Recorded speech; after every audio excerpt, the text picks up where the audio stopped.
Call came on a Tuesday morning in November while I was sitting at my desk reviewing freight compliance reports. My phone buzzed, a number I didn't recognize. Area code 757, Norfolk. I answered because my father lived in Norfolk. It wasn't my father. It was a woman from the medical examiner's office. She said his name.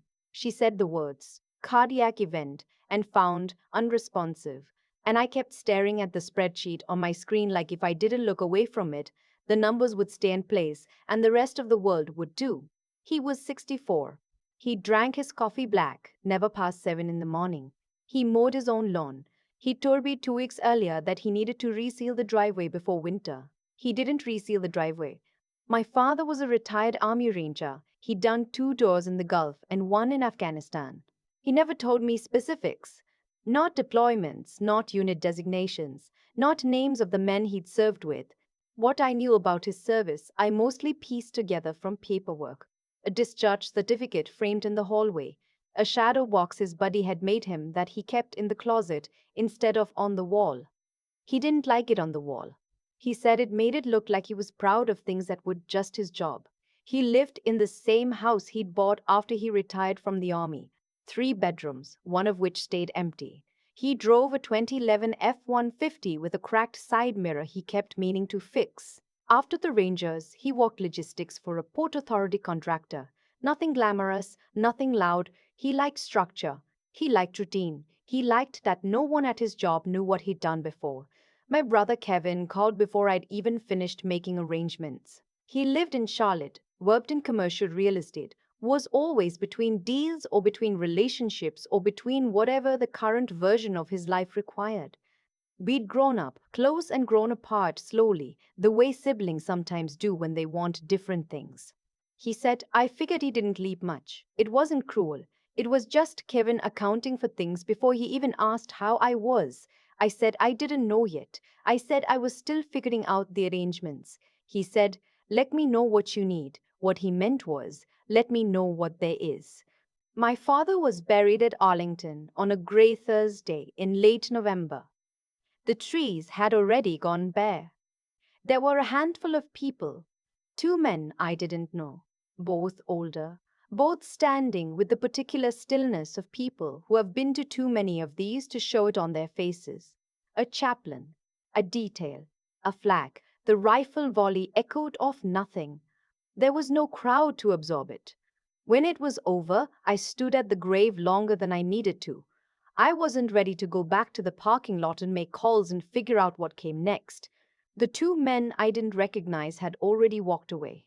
The detail had folded and left. That's when I heard footsteps on the grass behind me. I turned. A man in a dark overcoat, moving deliberately. When he got close enough, I saw the insignia on his collar.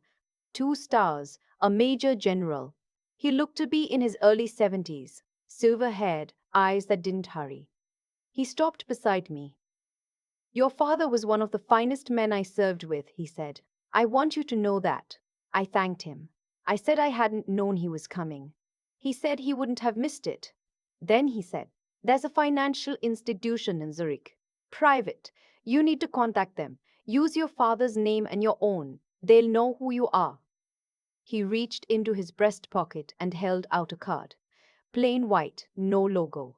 A phone number with a Swiss country code and, written beneath it in careful ink, a single word that wasn't a name. It was a reference number. Don't wait too long, he said.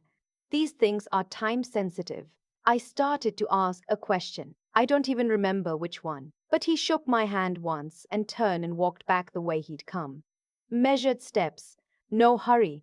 Like he'd done exactly what he came to do. I stood, holding that card until my fingers went cold. I didn't tell Kevin. That evening, I drove back to my father's house in Norfolk. I had a key. I'd always had a key. I used to come every other Sunday, sometimes every Sunday, to sit with him in the kitchen and drink bad coffee and talk about nothing important. Sports, weather, whatever was happening at the port. He'd ask about my work. I'd ask about his. We didn't dig deep. It wasn't that kind of relationship. It was quieter than that, and I think now that quiet was its own form of trust. The house still smelled like him. Old Spice and machine oil. His reading glasses were folded on the counter. His keys were on the hook by the door. I went through the house the way you do after someone dies, opening drawers and cupboards and looking at things you never paid attention to before. Tax returns, utility bills, a box of old photos, everything ordinary, everything small. I found the safe in the back of his bedroom closet. It was a standard fireproof model, the kind you can buy at any hardware store. I didn't know the combination. I left it alone. But I also found on the top shelf of that same closet a shoebox. Inside, his passport. And not just one. 3 passports, the older ones expired, their blue cover softened with handling. I opened the most recent one. It was full. Switzerland, Germany, Austria, Luxembourg, dates going back 12 years, trips he'd never mentioned, cities I hadn't known he'd visited. I sat on the edge of his bed for a long time. Kevin called while I was sitting there. "Did you find anything worth going through?" he asked. I said I was still sorting. He said, "If there's anything liquid, we should figure out how to divide it cleanly. I've got some things I'm managing right now." I told him I'd be in touch. I looked at the card from the general again after I hung up. The number rang twice before someone answered. A man, soft spoken, accent I couldn't precisely place. Swiss German, I thought. He asked for my father's name and mine. He asked for a date of birth, mine, not my father's. Then he said, "We have been expecting contact. When can you arrange to travel?" Just like that. Like it was a business meeting already scheduled, already anticipated, and I was the last piece of logistics that needed to fall into place. I told him I could come within 2 weeks. He said, "Please bring a death certificate, your own identification, and any documentation establishing your relationship to the account holder." Not account. Account holder. My father had an account. My father, who lived in a 3 bedroom house in Norfolk and drove a truck with a cracked mirror, had an account at a private financial institution in Zurich. I booked the flight the next morning. I didn't tell Kevin. The morning before I left, Kevin showed up. He didn't call ahead. He knocked twice and walked in before I could get to the door, which was something he'd started doing more as we got older, like the house was already a shared asset rather than our father's home. He walked through the living room slowly, looking at things. He wasn't grieving exactly. He was assessing. "Place feels smaller than I remembered," he said. "You never came here that much," I said. He stopped near the fireplace. "Dad worked hard his whole life. Be a shame if there wasn't more to show for it. He lived the way he wanted to," I said. Kevin turned around. "I know you think that's enough. I just want to make sure we're on the same page about what exists." I told him I was still going through the attorney's paperwork, which was true technically. He sat down at the kitchen table, the way he used to in high school when he wanted to negotiate something. "I've got some exposure right now," he said. "A deal that didn't close the way it was supposed to. I'm not asking for anything. I'm just saying timing matters." "I know," I said. "He always said he'd take care of us," Kevin said, more quiet than resentful. "I just want to know what that looks like." After he left, I finished packing. Geneva in December is cold and pale and very clean. My cab driver was silent. The streets were narrow and the buildings were old and solid, and nothing about the place announced itself. The lake was flat and gray beneath low clouds. The firm's offices were in a building that looked like it had been standing for 150 years and expected to stand for 150 more. No visible signage beyond a small placard by the door. A woman at the desk asked my name and made a quiet call. Within minutes, a man in a charcoal suit appeared and introduced himself as the senior relationship manager assigned to my father's account. He led me down a corridor that was very quiet and smelled faintly of old wood. He spoke English with careful precision. "Your father was a valued client," he said. "He was methodical. He understood the purpose of long-term structure." He opened a door. We sat in a small, warm office. He placed a folder on the table. "He established an account with us in 2004, the man said. "Initially as a basic investment vehicle. Over time, it evolved into something more deliberate." I asked him to explain. He opened the folder. Documents. My father's signature on pages dated 20 years ago. I recognized his handwriting, block letters. No flourish, the way he signed everything. "Your father structured a discretionary trust," he said. The initial beneficiaries were former service members facing specific hardships, medical costs not covered by the VA, housing instability, support for surviving spouses. I asked how much. He told me. I asked him to repeat it. $9.3 million, he said. Current evaluation after this quarter's disbursements. The room was very quiet. I could hear my own breathing. That can't be correct, I said. It is correct, he said. Your father was disciplined in his contributions and conservative in his investment approach. He declined every recommendation to accelerate growth through higher risk instruments. He preferred certainty over speed. $9 million. My father clipped coupons from the Sunday paper. He bought store brand coffee. He wore the same 3 flannel shirts in rotation from October through April. What happens now? I asked. You are named as successor trustee, he said. The trust continues unless you choose to dissolve it. Dissolution requires formal legal process and has tax implications both domestically and internationally. My phone buzzed. Kevin, I let it ring 4 times before I answered. What did the attorney say? He asked immediately. I'm still in the middle of reviewing things, I said. Is there money? He asked. I looked at the number in the folder. There's something, I said. I'll call you when I understand it better. He was quiet for a moment. Then, how much are we talking? I said I'd call him when I understood it better. And I ended the call. The manager left me alone with the folder for 20 minutes. I read every page. My father had opened the account 2 years after he retired from the army, when I was still in college. He'd made contributions consistently, not huge amounts at any one time, but steady and without interruption for 18 years. He'd taken no personal distributions.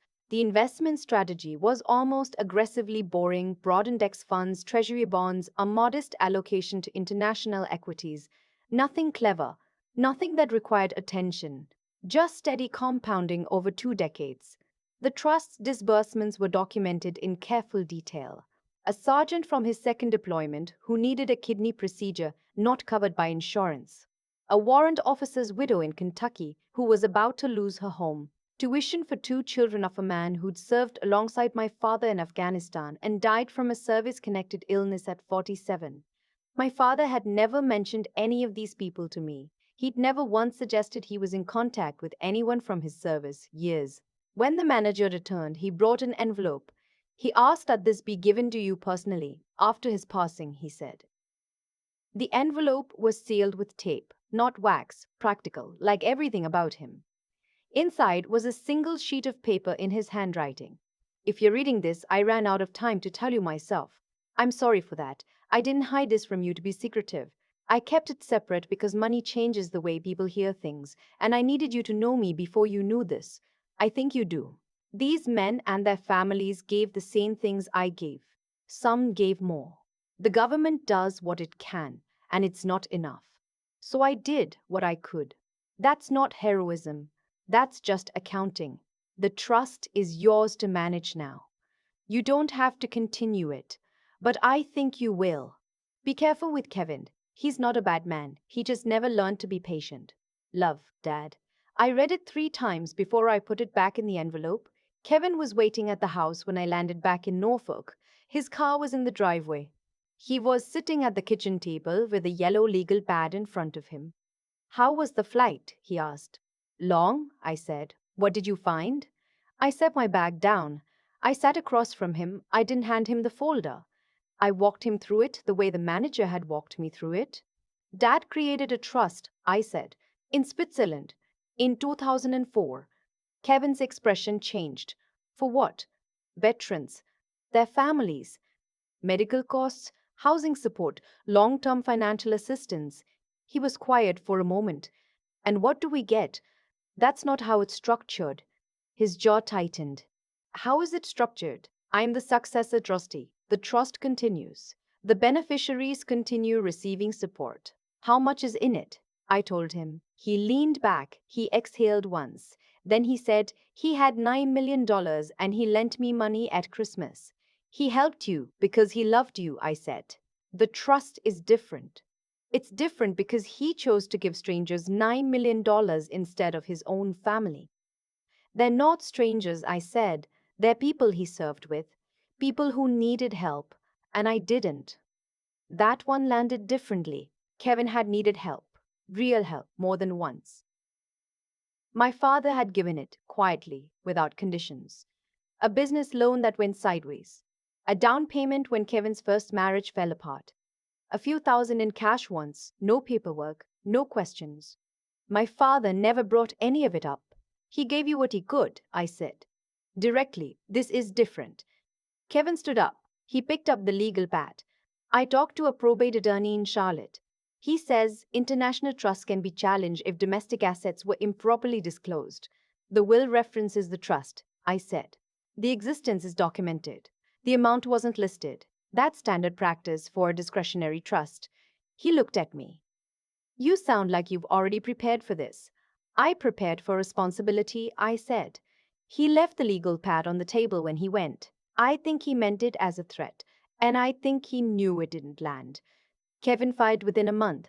The petition cited lack of transparency, potential undue influence, and failure to equitably distribute assets among surviving heirs. His attorney was from Richmond, experienced in estate litigation. Mine was a woman in Norfolk named June Whitfield, 40 years of practice. Former JAG officer, the kind of calm that comes from having seen every version of a family fall apart over money. This is standard pressure, she told me the first time we met. He's testing whether you'll settle. I won't, I said. I know, she said. That's why I took the case. The first hearing was procedural. A beige courtroom, fluorescent lights, a judge who had seen every version of this before. Kevin's attorney made his argument cleanly. June responded without drama. The trust was established 2 decades before the decedent's death, she said. It predates any claim by the petitioner. It is valid under both Swiss and Virginia law. There is no evidence of undue influence and no mechanism by which the petitioner could demonstrate otherwise. Outside the courthouse, Kevin found me on the steps. You could end this right now, he said. Split it. Walk away. It's not mine to split, I said. $9 million, he said. And you're choosing strangers. I'm choosing what he built. He never told you about it, Kevin said. He never gave you a choice. He gave me the choice now, I said. I'm making it. He walked to his car without answering. The second hearing brought documentation, Swiss certification, investment records, a complete history of disbursements. The general submitted a written statement. He didn't appear in person, but the statement was precise and unambiguous. He had known my father for decades. He had been aware of the trust's existence and intent, and he had informed me of it at my father's grave as a matter of duty, not influence. On the third appearance, the judge ruled. The trust is valid, she said. The petition is dismissed. No flourish, no drama, just the sound of a gavel and a clerk calling the next case. Kevin didn't speak to me outside the courthouse. He sat in his car for a few minutes and then drove away. I drove to Charlotte 3 weeks later. I hadn't told him I was coming. I knocked and he answered, and he stepped aside and let me in without making it into anything. His kitchen table had mail stacked on one end. His refrigerator had a takeout menu held up by a magnet that said Myrtle Beach 2019. I'm not here to negotiate, I said. Then why are you here? Because this isn't finished. He sat down. I sat across from him. I told him about the secondary clause in the trust, one my father had included quietly, without telling either of us. A family stabilization provision. It allowed me to allocate funds annually for direct family support, provided the recipient agreed to structured financial oversight, a certified advisor, documented progress. He didn't cut you out, I said. He built in conditions. Kevin stared at the table. Conditions. He believed in accountability, I said. He just didn't always say it out loud. Kevin turned the takeout menu over in his hand. He told me once that I'd figure things out, he said. Right after the restaurant deal fell through, he said, you'll figure it out. I always thought that meant he had faith in me. Now I'm not sure what it meant. I think it meant both, I said. He was quiet for a long moment. What does the structure look like? I told him. A certified financial advisor, paid for by the trust. A debt repayment plan over 5 years. Annual distributions capped and tied to documented progress. No lump sum, no blank check. You'd have oversight, I said. You'd be watching my spending. I'd be honoring what he built. He looked at the table for a long time. Then he really had $9 million. He had $9 million and a cracked side mirror he kept meaning to fix, I said. Kevin almost smiled. Almost. That sounds exactly like him. We spent the next hour going through numbers, what he owed, what the plan would look like in year 1, year 3, year 5. It wasn't comfortable. It wasn't the conversation either of us had imagined having, but we had it. When I stood to leave, Kevin walked me to the door. You really went to Zurich, he said. Geneva, I said. Yes, he nodded slowly. I always thought he was just conservative with money, he said. I didn't think he was building something. Neither did I said. Neither of us said more than that. A year after the court dismissed Kevin's petition, we both drove back to Arlington. Not because anyone required it. Not because it was scheduled. Kevin had called me the week before and said, I'm thinking about going up there. Around the anniversary, I said I'd meet him there. He looked different than he had a year ago. Not younger, just less compressed. The tension he'd always carried in his shoulders, the constant hum of the next deal, the next fix. Some of it had quieted. He'd closed out 3 credit lines. He'd sold a boat he hadn't used in 2 years. His advisor had told me in our last quarterly check-in that he was ahead of schedule. We stood at the headstone without talking for a while. The flats along the row moved in the wind. I kept thinking, Kevin said finally, that he left me out, that he looked at me and decided I wasn't worth it. I know, I said. It wasn't that, he said. It wasn't that, he said. It wasn't a question. No, I said. He knew exactly who you were. He just knew you'd need something different than a check. Kevin nodded. He put his hands in his coat pockets. I was wrong about what he had, he said. We both were. No, he said. You went to Geneva. I filed a lawsuit. A pause. That's different. I didn't argue with him. He was right. We stayed a few more minutes. The headstone was the same as it had always been. Name, rank, dates. He'd specified nothing else. No inscription, no quote. He would have thought that was excessive. Before we turned to leave, Kevin looked at the stone one more time. Steady winds, he said quietly. I looked at him. I found the note, he said. After you took the documents. In the kitchen drawer. One of those index cards he used to write on. He shrugged. I kept it. I didn't say anything. I didn't need to. The drive back to Norfolk took about 90 minutes. I spent most of it thinking about the letter my father had left in Geneva. The part I returned to most often wasn't the part about the trust, or the accounting, or even the careful apology for not telling me in person.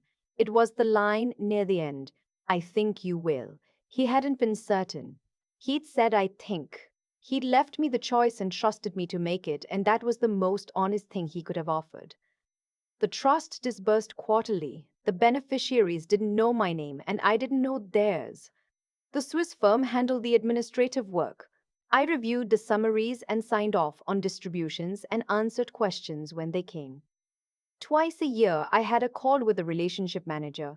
It took, on average, about 4 hours a month.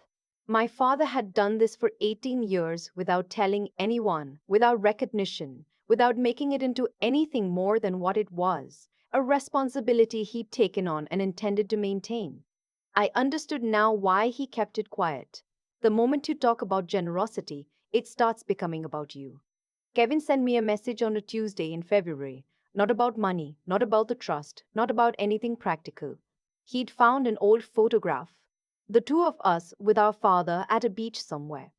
Kevin maybe 12, me 8 or 9. My father squinting into the sun with that expression he had where you couldn't tell if he was happy or just calm. And maybe those were the same thing for him. Kevin had written under it, found this cleaning out my office. Thought you should have it. I kept it on my desk at work, next to my monitor. People sometimes asked who was in it. I'd say, my dad, my brother. They'd nod and move on, and I wouldn't say anything else, because my father had been right. Some things don't need to be explained, they just need to be maintained. I've thought a lot about cause and effect since all of this happened. Not in any spiritual sense, just the plain practical kind. The kind my father understood better than anyone. He made a choice in 2004 to put money aside quietly, consistently, without announcing it to anyone. That choice, repeated for 18 years without interruption, compounded into something that changed lives. Not just the veterans and their families who received the disbursements, but Kevin's life and mine. Every effect in this story traces back to a decision my father made when I was still in college, sitting in a financial office somewhere in Geneva, signing documents I would never know about until he was gone. That's the part that stays with me. He didn't do it because he expected recognition. He didn't do it to prove anything to anyone. He did it because he saw a gap. Men he'd served with, people who had given the same things he had, who were falling through the cracks that benefits and paperwork couldn't fill, and he decided quietly to fill them himself. No announcement, no foundation gala. Just steady work, month after month, year after year, for nearly 2 decades. I think about Kevin a lot too, not with resentment that passed a while ago. Kevin made his own choices, and those choices had their own consequences. The lawsuit, the legal pad on the kitchen table, the attorney enrichment, none of that came from nowhere. It came from years of wanting things to be simpler than they were, of believing that money was the measure of what someone thought you were worth. And when the ruling came back and the trust held, he had to sit with the fact that his father had built something real and deliberate, and Kevin had spent years assuming there was nothing there. What changed Kevin wasn't losing in court, it was the index card. Steady wins. 3 words on a piece of notepaper that he found in a kitchen drawer and kept in his wallet for a year before he told me. That's what landed, not the judgment, not the legal documentation. 3 words in his father's handwriting. Intelligence without discipline doesn't build anything that lasts. My father understood that. He was not a complicated man in his daily life. Coffee at 6, same flannel shirts, same truck with the same cracked mirror. But underneath the routine was a mind that thought in decades, not months. He understood that consistency is a form of wisdom, that showing up in the small ways over and over is the most powerful thing a person can do. Not because it feels powerful, it rarely does, but because it compounds. The hardest part of the past year hasn't been the trust administration, or the quarterly reviews, or even the occasional difficult decision about a disbursement. The hardest part has been learning to hold responsibility without letting it become identity. My father never made the trust about himself. I have to make the same choice every time I sit down with those documents. It's a practice, not a destination. Kevin sent me that photograph in February. The three of us at the beach, squinting into the sun. He didn't say much, just that he found it and thought I should have it. I put it on my desk where I can see it every day. Some things don't need explanation, they just need to be maintained.